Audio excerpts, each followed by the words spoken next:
अगले 7 दिन के अंदर तुम अपनी पूरी की पूरी मैथ्स को खत्म कर सकते हो। चाहे अभी तक तुमने बिल्कुल नहीं पढ़ा है, बट अगले 7 दिन के अंदर तुम अपने सिलेबस को भी खत्म कर सकते हो और मैथ्स के अंदर 95% तो बहुत आसानी से ला सकते हो। तो हाय एवरीवन, मेरा नाम है Prashant, mentor of thousands of students, और अब मैं आ गया हूं मैथ्स की एक बेहतरीन स्ट्रैटेजी तुम्हारे सामने लेकर। मुझे पता है यार, मैथ्स के अंदर बहुत बड़ा गैप तुम्हें मिल रहा है। अगले 7 से 8 दिन पूरे के पूरे तुम्हारे पास हैं, जिसमें कि तुम मैथ्स को 0 से पूरे 95 तक इजीली स्कोर कर सकते हो। अब देखो यार, दो टाइप के स्टूडेंट्स होंगे। एक वो स्टूडेंट जो कि ये सोचेंगे इतनी सारी छुट्टी, थोड़ा सा एंजॉय करने लगेंगे, बट तुम्हें ऐसा स्टूडेंट नहीं बनना है। तुम्हें वो स्टूडेंट बनना है जो कि इस समय को यूटिलाइज करे। यार देखो यार, मुझे पता है मैथ से बहुत सारे स्टूडेंट्स को डर लगता है। ये ना तुम्हारे लिए अपॉर्चुनिटी है। ये क्या है? अपॉर्चुनिटी। तुम्हें ना इस अगले 7 से 8 दिन के अंदर मेहनत करनी है, मैथ्स को खत्म करना है, इस स्ट्रैटेजी को फॉलो करना है और इजीली 95% स्कोर करना है। कैसे पढ़ना है, क्या पढ़ना है? भैया इतनी सारी प्रॉब्लम्स हैं, टेंशन मतलब, मैं तुम्हारे साथ हूं। तुम्हारा साथ साइंस में भी दिया, एसएसटी में भी दिया, हिंदी में भी दिया, यहां पर भी खड़ा हूं, इंग्लिश में भी दिया था, आईटी में भी दूंगा, एआई में भी दूंगा। तेरे साथ तेरे प्रशांत भैया खड़े हैं, डरने की बात नहीं है। और 11th में भी तेरे साथ दूंगा। कैसे दूंगा? एक चैनल अपना प्रशांत किराट क्लास 11th एंड 12th बना दिया है तुम्हारे लिए, उस पर जाके सब्सक्राइब कर लेना। उसके अंदर मैं तुम्हें क्लास 11th की फिजिक्स भी पढ़ाने वाला हूं, तो तुम्हारे साथ हूं, टेंशन मतलब। बात करते हैं तुम्हारी प्रॉब्लम्स की। मैथ्स में क्या क्या प्रॉब्लम्स आ रही है भैया? सबसे बड़ी प्रॉब्लम क्या है? क्वेश्चन सॉल्व ही नहीं होते। कितनी बार होता है हम क्वेश्चन सॉल्व करने की कोशिश करते हैं, बट डिमोटिवेशन फील होने लगता है क्वेश्चन क्योंकि सॉल्व ही नहीं हो पा रहे। अब इसका क्या सोल्यूशन है? अगली चीज, फॉर्मूला याद नहीं होते। कितने ऐसे स्टूडेंट्स हैं जिनको कुछ कुछ चैप्टर्स के फॉर्मूला याद नहीं हो रहे हैं, जैसे सरफेस एरिया, वॉल्यूम हो गया, स्टैटिस्टिक्स हो गया, इन सब के इतने सारे फॉर्मूले हैं। ऐसा लगता है कि इतने सारे फॉर्मूले कैसे याद करेंगे? क्या कोई ट्रिक है, क्या कोई टिप है? मैं वो ट्रिक टिप दोनों बता दूंगा। अगली चीज, स्लो कैलकुलेशन स्पीड। सच बताना, जब तुम्हारे प्री बोर्ड हुए थे उसके अंदर, तुम्हारे मैथ के अंदर क्वेश्चन पेपर छूटा था ना, कुछ कुछ क्वेश्चन छूट गए थे ना। क्यों? क्योंकि तुम्हारी मैथ्स की कैलकुलेशन स्लो है। कैसे फास्ट करोगे वो भी बता दूंगा अगले 7 दिन के अंदर। अगली चीज, न्यू क्वेश्चन देखते ब्लैंक हो जाते हो, होता है ना, नया क्वेश्चन देखा नहीं ब्लैंक हो गए। और लास्ट प्रॉब्लम, कौन कौन सी बुक्स को यूज करना है। भैया मेरा दोस्त कह रहा है आर डी शर्मा कह ले, मेरा एक दूसरा दोस्त कह रहा है आर एस अग्रवाल कर ले, मेरा एक तीसरा दोस्त कह रहा है बस पीवाईक्यू कर ले। अरे भैया किसकी मानू, किसकी सुनूं? तेरे प्रशांत भैया की सुन ले, जितना मैं बताऊंगा काम खत्म हो जाएगा। चलो एक एक करके इन सारी प्रॉब्लम्स को खत्म करते हैं और तेरे मैथ्स को एग्जाम को बहुत बेहतरीन बनाएंगे। बट उससे पहले तुझे अभी कमेंट कर देना है, this exam will be best exam of my life. लिख दो यार, है ना, लिख दो यार। चलो अब स्टार्ट करते हैं। सबसे पहले 7 डे का क्या क्या प्लान होना चाहिए। तो एक बहुत सिंपल सा प्लान है। प्लान क्या है? तुम्हें अगले 7 दिन के अंदर अपने कॉन्सेप्ट को स्ट्रॉन्ग करना है और क्वेश्चन प्रैक्टिस पे एकदम फोकस करना है। सबसे पहले तुम्हें देखनी है मैराथन। तुम्हारे जो शोभित भैया हैं वो तुम्हारे लिए मैराथन ला रहे हैं, है ना। अगले 7 8 9 दिन तुम्हारे साथ वो लगकर काम करने वाले हैं, तो तुम्हें उनकी मैराथन्स देख लेनी है। उनके अंदर तुम्हारे सारे चैप्टर्स के कॉन्सेप्ट तो स्ट्रांग हो ही जाएंगे। अब जब कॉन्सेप्ट स्ट्रांग हो गए, क्वेश्चन प्रैक्टिस हो गई, उसके बाद तुम आओगे एनसीईआरटी के ऊपर। देखो एनसीईआरटी का एक एक क्वेश्चन सॉल्व कर लेना। क्यों कह रहा हूं मैं? क्योंकि एनसीईआरटी के सारे क्वेश्चंस रिपीट कर सकते हैं। तुम जब बोर्ड का पेपर देखोगे ना, तुम्हें दिखेगा कि 5-6 सवाल तो सेम एनसीईआरटी के उठ के आ गए। तो एनसीईआरटी तो सॉल्व कर ही लेना हर एक चैप्टर की। उसके अलावा तुम्हें क्या करना है?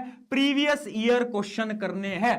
प्रीवियस ईयर क्वेश्चन बहुत इंपॉर्टेंट होते हैं, वो क्वेश्चन जो कि बार बार रिपीट हुए हैं। भैया हमें कैसे मदद होगी, हमें कैसे पता चलेगा कि प्रीवियस ईयर क्वेश्चन कौन कौन से बार बार रिपीट होते हैं? क्या भैया आप हमें इंपॉर्टेंट क्वेश्चन दोगे? वाइट टू फियर वन प्रशांत भैया इज हियर। तुझे इंपॉर्टेंट क्वेश्चन नहीं दे पाऊंगा मैं, बट मैं तुझे पता क्या दूंगा? Important type of question. आज तक किसी ने दिए, तुझे ऐसी चीज दे दूंगा जिससे 95% तुझे कोई रोक नहीं पाएगा। क्या है भैया इंपॉर्टेंट क्वेश्चन टाइप? तो मैं आपको एक एक करके थोड़ी सी आपको पीडीएफ दिखाता हूं, उससे आपको बहुत बेहतरीन आइडिया लगने वाला है। देखो ये आपकी क्या, मैथ्स की इंपॉर्टेंट टाइप ऑफ क्वेश्चन वाली पीडीएफ, ये आपको डिस्क्रिप्शन में मिलेगी। इसके अंदर है क्या? जैसे कि आपका पहला चैप्टर है रियल नंबर, तो आप ध्यान से देखोगे तो आपके रियल नंबर के अंदर मैंने वो टाइप ऑफ क्वेश्चन लिख दिए हैं जो कि बार बार पेपर के अंदर आते हैं। जैसे कि आप यहां पर देख सकते हो, find the HCF and LCM using prime factorisation, question आता है, लिख दिया है। उसके अलावा मैंने देखो यहां पर इंपॉर्टेंट भी लिखा है, proving the given number is irrational. यानी वो सारे टाइप ऑफ क्वेश्चन जो कि तुम्हारे प्रीवियस ईयर क्वेश्चन में बार बार रिपीट करें, वो हर एक चैप्टर के तुम्हें ऐसे दे दिए हैं। जैसे एक और चैप्टर दिखा देता हूं मैं, ये आपका अगला चैप्टर है पॉलिनोमियल। तो अगर मैं पॉलिनोमियल की बात करूं, देखो ऐसा ग्राफ वाला क्वेश्चन बार बार पूछने को आता है। उसके अलावा आप देख सकते हो सर जीरोस वाला जो क्वेश्चन है, ये तो हर बार पूछा जाता है। तो मैंने क्या करा है, मैंने इंपॉर्टेंट क्वेश्चन नहीं दिए, मैंने इंपॉर्टेंट टाइप ऑफ क्वेश्चन दिए। तुम्हें क्या करना है, तुमने मैराथन देखी, एनसीईआरटी सॉल्व करी, अब इस शीट को उठाना है, इस शीट में देखना है अच्छा रियल नंबर के 5 टाइप के क्वेश्चन इंपॉर्टेंट है। क्या ये पांचों टाइप के क्वेश्चन मुझे आते हैं? क्या ये पांचों टाइप के क्वेश्चन मैंने सॉल्व करे हुए हैं? अगर करे हुए वेल एंड गुड है, नहीं करे हुए तो जिस टाइप के क्वेश्चन तुमने सॉल्व नहीं करे हैं, गूगल पे जाओ, अपनी आर.डी. शर्मा उठाओ, आर.एस. अग्रवाल उठाओ, जो भी किताबें उठाओ और उससे ये टाइप वाले क्वेश्चन सॉल्व कर लो, बात खत्म। समझ पाए? ये बहुत नहीं, ऐसा खजाना है, खजाना कि तुम्हारे बहुत काम आने वाला है। इसको अच्छी तरीके से तुम्हें क्या करना है, यूटिलाइज करना होगा। अब वापस से आ जाते हैं अपने प्लानर के ऊपर। तो देखो इसमें एक चीज और है कि आपको ना डेली टारगेट बनाना है बेटा। क्या बनाना है? डेली टारगेट बनाना है कि आप डेली एटलीस्ट 30 सवाल लगा रहे हो। ठीक है, अब बढ़ते हैं अगली चीज के ऊपर। अगली चीज है फॉर्मूला ट्रिक। ये प्रॉब्लम ये है कि फॉर्मूला याद ही नहीं रह पाते। इतनी बार हमने पढ़े हैं ना फॉर्मूला, पर हम भूल जाते हैं। भैया एक सिंपल सी चीज है जो कि मैंने तुम्हारे लिए बना दी है, जो कि है फॉर्मूला शीट। सारे चैप्टर के सारे फॉर्मूले शीट के अंदर तुम्हें मिल जाएंगे, वो मैं डिस्क्रिप्शन में दे दूंगा, टेलीग्राम पे दे दूंगा। बट देखो फॉर्मूला याद करने की ना एक सिंपल सी ट्रिक है। क्या है? Question practice trick. Question practice trick क्या है? एक फॉर्मूले के अगर तुम 5 सवाल लगा लेते हो ना, तो इस दिमाग के अंदर वो फॉर्मूला फीड हो जाता है, फिर तुम्हारा दिमाग कभी भी फॉर्मूले को नहीं भूलने वाला। हाँ, तो तुम्हें क्या करना है, एक फॉर्मूला जो कि तुम बार बार भूल रहे हो, उसके 5 से 6 क्वेश्चन सॉल्व कर लो। जब तुम 5-6 क्वेश्चन सॉल्व करोगे, आपका दिमाग उस फॉर्मूले को कभी नहीं भूलने वाला। ट्राई करके देखना। इस प्रकार से आप अपने फॉर्मूले को भी याद कर सकते हो। अगली चीज देखो, क्वेश्चन सॉल्व नहीं होते। कितनी बार हुआ है कि एक क्वेश्चन सॉल्व करने जा रहे हो, नहीं हो पाया। अब क्या हो रहा है? अब डिमोटिवेशन हो रहा है। अब ऐसा लग रहा है भैया क्या ही करेंगे मैथ्स को सॉल्व करके। देख, उस समय पर क्या करना है, थोड़ा सा दिमाग में ये सोच कि मेरी गलती क्या थी। एक क्वेश्चन है पॉलिनोमियल का, वो मुझसे क्यों नहीं सॉल्व हो पाया? 3 रीजन हो सकते हैं। पहला रीजन क्या है? या तो तुम्हें फॉर्मूला ही नहीं पता हो। फॉर्मूला नहीं पता हो ऐसा बहुत कम होगा, मेनली तुम्हें सारे फॉर्मूला पता होते हैं, तो ये रीजन तो बहुत कम आएगा। मेनली रीजन क्या आएगा कि तुम क्वेश्चन को रॉन्ग अप्रोच से सॉल्व कर रहे होगे, है ना? रॉन्ग अप्रोच से सॉल्व कर रहे होगे। उसका सोल्यूशन क्या है? उसका सोल्यूशन ये है ना कि तुम्हारा जो बेस है ना वो वीक है। यानी उस चैप्टर का तुम्हें एक बार लेक्चर देखना चाहिए। YouTube पे जाओ, वन शॉट वीडियो देखो उस लेक्चर की जिसके क्वेश्चन तुम सॉल्व नहीं कर पाए। क्यों नहीं कर पाए? क्योंकि तुम एक रॉन्ग अप्रोच से सॉल्व करने की कोशिश कर रहे थे। और एक और रीजन हो सकता है कि जैसे ही तुमने क्वेश्चन देखा, तुम्हें कुछ भी समझ नहीं आया कि इस क्वेश्चन को सॉल्व कैसे करूंगा, स्टार्ट कैसे करूंगा, खत्म कैसे करूंगा। अगर ये हो रहा है ना, इसका यह मतलब है कि तुमने बहुत कम न्यू टाइप ऑफ क्वेश्चन की प्रैक्टिस करी है। तो तुम्हें क्या करना है, तुम्हें एक चैप्टर के नए सवालों को लगाना है। बच्चे गलती क्या करते हैं ना, बच्चे एक टाइप के 10 सवाल लगाते हैं, बट तुम्हें क्या करना है, अलग अलग टाइप के सवाल लगाने। मैथ की ना बेटा इतनी प्रैक्टिस कर जाओ कि जब पेपर तुम्हारे हाथ में आए ना, तो तुमने सारे क्वेश्चंस के टाइप एक एक बार सॉल्व कर रखे हो। जब तुम ये कर लोगे ना, मैथ के अंदर तुम्हारा 100/100 में से कोई तुम्हें रोक नहीं पाएगा। ये गारंटी बता रहा हूं मैं तुम्हें। अगली चीज देखो, अगली प्रॉब्लम क्या है, स्लो स्पीड। कितनी बार हुआ है एग्जाम के अंदर तुम्हारी जो स्पीड है वो कम रह गई। अब इसकी ट्रिक क्या है, कैसे हम हमारी स्पीड को इंक्रीज कर सकते हैं? एक गलती को करना बंद कर दो। गलती क्या है? हम क्या करते हैं ना, हर बार जब भी हम एक क्वेश्चन को सॉल्व कर रहे होते हैं, इमेजिन करो एक क्वेश्चन आ गया मेरे पास क्वाड्रेटिक इक्वेशन का, उसको मैं सॉल्व कर रहा हूं, तो मैं क्या करूंगा, मैं क्वेश्चन देखूंगा, अपने दिमाग के अंदर सोचूंगा इस क्वेश्चन को मैं ऐसे कर दूंगा, ऐसे कर दूंगा, ऐसे कर दूंगा, ऐसे कर दूंगा, ऐसे कर दूंगा, ठीक है क्वेश्चन सॉल्व हो गया।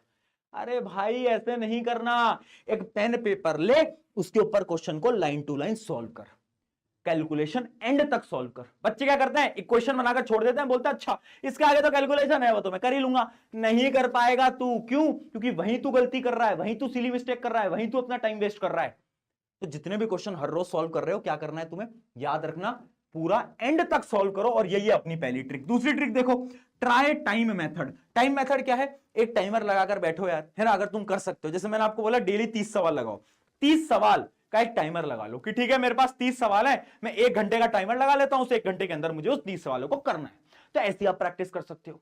उसके अलावा मैं एक और ट्रिक बताऊंगा, एमसीक्यूज की प्रैक्टिस करना स्टार्ट कर दो। क्या कर दो? एमसीक्यूज की प्रैक्टिस करना। क्योंकि एमसीक्यू कभी कभार थोड़े थोड़े ट्रिकी आ जाते हैं, तो आप उनकी प्रैक्टिस जितनी कर पाओगे उतने ज्यादा आपका टाइम एग्जाम के अंदर बच रहा होगा। अच्छा, अब तुम्हारे मन में डाउट आ रहा होगा भैया पेपर प्रेजेंटेशन वो सब कब बताओगे? वो मैं तुम्हारे एग्जाम से 2-3 दिन पहले एक वीडियो डालूंगा, लास्ट मिनट स्ट्रैटेजी, उसके अंदर तुम्हें सारी प्रेजेंटेशन टिप वगैरह बता दूंगा। अभी मैं आपको पढ़ने का फ्लो बता रहा हूं। अगली चीज देखो, डीमोटिवेशन। कितनी बार हुआ है ना कि हम पढ़ रहे थे, एक क्वेश्चन नहीं हुआ, 2 नहीं हुआ, 3 नहीं हुआ, 4 नहीं हुआ, 5 नहीं हुआ, फिर उसके बाद लगता है यार अब नहीं पढ़ पाएंगे, बहुत हो गया। होता है ना, डर लगता है ना। डिमोटिवेशन फील होता है ना, इसका क्या सोल्यूशन है भैया? मैथ्स पढ़ता हूं, डिमोटिवेट हो जाता हूं। सोल्यूशन पता है क्या है? माइंड को पागल बना। कैसे पागल बना? जब भी तुझे डिमोटिवेशन फील हो रहा है ना, अपने दिमाग को आसान सवाल दे दे। यानी एनसीईआरटी के वो क्वेश्चन जो कि सिंपल है, उन सिंपल क्वेश्चन को उठाओ और सॉल्व करना क्या करो, स्टार्ट करो। जब तुम सिंपल क्वेश्चन को सॉल्व करना स्टार्ट करोगे तो यार दिमाग को लगेगा यार ये तो आसान है। और जब कोई चीज आसान होती है ना तो तुम्हारे दिमाग को उसमें इंटरेस्ट आ रहा होता है। तो ऐसे तुमने इंटरेस्ट को बिल्ड करा, इंटरेस्ट को बिल्ड करा, 2-3 सवाल आसान लगाए, उसके बाद टफ क्वेश्चंस पे बढ़ो। तो जब भी डिमोटिवेशन फील हो, आसान क्वेश्चन करो, उसके बाद टफ क्वेश्चन करना। इस बात को हमेशा याद करना, ये ट्रिक बहुत ज्यादा इंपॉर्टेंट रहने वाली है। अब आपके लिए आ जाती है आपकी फाइनल टिप्स, कुछ ऐसी टिप्स जो कि बहुत ज्यादा इंपॉर्टेंट है इन अगले 7 दिन के लिए। पहली टिप क्या है? Give more time. मैं बार बार बोलता हूं, मैथ्स एक कन्या की तरह होती है। एक लड़की को जितना समय दोगे उतना ही ज्यादा वो आपसे खुश रहेगी, उसी प्रकार से मैथ्स को जितना ज्यादा समय दोगे वो उतना ही ज्यादा आपसे खुश रहने वाला है। तो मैथ्स वेरी इंपॉर्टेंट। टाइम जितना दोगे, जितनी ज्यादा प्रैक्टिस लगाओगे, नंबर बढ़ते जाएंगे। इन 7 दिन में लग जाओ यार, चीजों को साइड कर दो, चीजों को साइड करना पड़ेगा। डिस्ट्रैक्शन आएंगे, तुम्हारे दोस्त बोलेंगे अरे भाई इतने दिन है, इतने दिन में पढ़ाई तो कौन ही करता है, थोड़ा चिल कर लेते हैं, 2 दिन ये कर लेते हैं, वो कर लेते हैं, कहीं घूमने चले जाते हैं 2-3 दिन। दोस्त मत करना। ये 10वीं का एग्जाम वापस नहीं आता, बाद में रिग्रेट बन के रह जाएगा कि काश उन 7 दिन में पढ़ लेता। मैं तुझे आज बोल रहा हूं, जब तेरा एग्जाम होगा उससे 2 दिन पहले ना बहुत सारे बच्चे यही सोचेंगे काश उन 7 दिन में पढ़ लेता। यार तू वो गलती मत करना। अगली चीज, पैटर्न रट लो। अगर तुम वो बच्चे हो जिसको कुछ नहीं आता मैथ्स के अंदर, तुम्हें एक टेक्निक बताता हूं जो सिर्फ उनके लिए जिनको कुछ समझ नहीं आता मैथ्स के अंदर। तुम ना डिफरेंट डिफरेंट टाइप के क्वेश्चन को सॉल्व करो, और क्वेश्चन कैसे सॉल्व होता है उस पैटर्न को रट लो। जैसे कि इमेजिन करो एक क्वेश्चन है सरफेस एरिया वॉल्यूम का, कि वॉल्यूम कैसे निकालते हैं, तो तुम क्या करो, तुम फॉर्मूला रट लो और उसके बाद क्वेश्चन कैसे सॉल्व करना होता है वो एक पैटर्न ही रट लो। ये सिर्फ उनके लिए जिनको मैथ कुछ समझ नहीं आती, पैटर्न रट लो। ये लास्ट ऑप्शन होता है ना, उनके लिए जिनको बिल्कुल कुछ नहीं आता। तो ये भी एक टेक्निक है जो क्या फॉलो कर सकते हो। अगली चीज, एनसीईआरटी पीवाईक्यू सैंपल पेपर, सबसे इंपॉर्टेंट एनसीईआरटी, बार बार क्वेश्चन दिखेंगे, पीवाईक्यू बता ही दिया है, शीट भी दे ही दी है। लास्ट चीज, fear equals to low score. देखो मैथ से तुम जितना डरोगे ना, जितना तुम मैथ से भागोगे, उतना ही कम नंबर आएंगे। ये रियलिटी है। मैथ्स के अंदर ना कॉन्फिडेंस बहुत इंपॉर्टेंट है। जब तुम एग्जाम में बैठोगे ना, तुम्हारा जो कॉन्फिडेंस है ना वो तुम्हारे स्कोर को डिसाइड करेगा। इमेजिन करो तुम एग्जाम के अंदर बैठे हो और तुम बहुत डरे हुए हो ना, तो तुम कुछ ना कुछ सिली मिस्टेक करके आओगे 101%। बट अगर तुम कॉन्फिडेंट हो, तुम खुद से बोल के गए हो कि this exam will be best exam of my life, तो तुम्हारे मार्क्स ऑटोमेटिकली इंक्रीज हो जाएंगे। तो ये थी आपकी कुछ टिप्स। अब हम मिलते हैं एग्जाम से 2-3 दिन पहले, जहां पर मैं आपको फाइनल प्रेजेंटेशन टिप्स दूंगा ऑन दिस नोट। शुक्रिया एवरीवन। प्रशांत भैया तेरे साथ हैं, तू डरे मत। लास्ट तक तेरा हाथ पकड़ा है तो छोड़ूंगा नहीं, एंड तक साथ निभाऊंगा। शुक्रिया।